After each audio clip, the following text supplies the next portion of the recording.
Bonjour à tous. À partir du 20 mai, l'Union européenne impose que le contrôle technique relève les données OBFCM.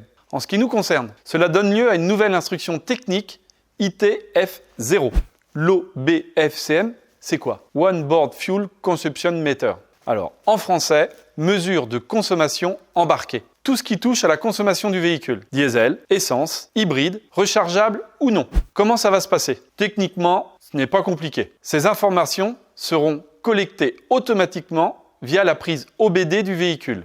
Pour le moment, ça concerne que les véhicules VP et VUL mis en circulation à compter du 1er janvier 2021. Donc, les véhicules spécifiques. Véhicules de dépannage, véhicules utilisés pour les transports sanitaires terrestres, taxis et voitures de transport avec chauffeur, véhicules de moins de 10 places, conducteurs compris, affectés au transport public de personnes. Tout, sauf les véhicules 100% électriques.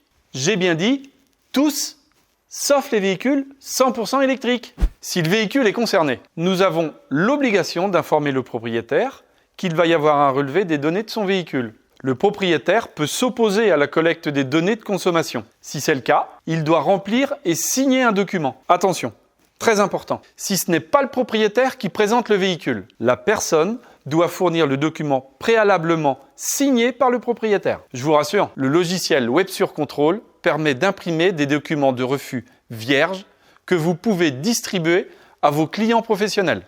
Concrètement, comment ça va se dérouler? Au moment de la création d'un contrôle dans WebSurControl, si le véhicule est concerné, automatiquement, une fenêtre s'affiche. Le propriétaire a-t-il fourni le document de refus dûment complété? Oui.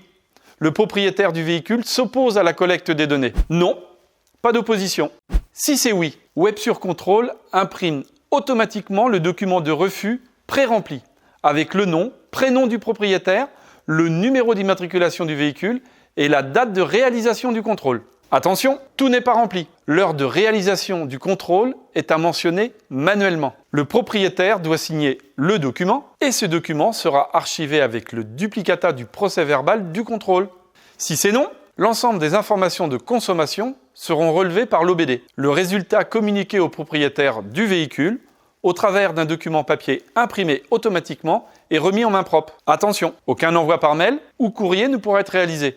À la fin du contrôle, ces informations seront transmises avec toutes les autres mesures. Mais la particularité, c'est que les informations de consommation ne sont pas conservées par le centre. Ça veut dire que si le client perd le document avec les données de consommation, ces données collectées n'étant pas conservées par le centre ni par le réseau, elles ne pourront pas être éditées en cas d'erreur. Lors de la saisie, oui ou non. Aucun retour en arrière n'est possible, sauf supprimer le dossier et recommencer une saisie complète. Vous l'avez compris, tout est automatisé. Je vous le rappelle, ça ne concerne que les véhicules spécifiques immatriculés à compter du 1er janvier 2021. On a le temps de se familiariser avec la procédure avant que tous les autres véhicules soient concernés. Pour informer le public, des affiches seront à votre disposition. Un doute? Une question? Toutes les infos sont sur le portail.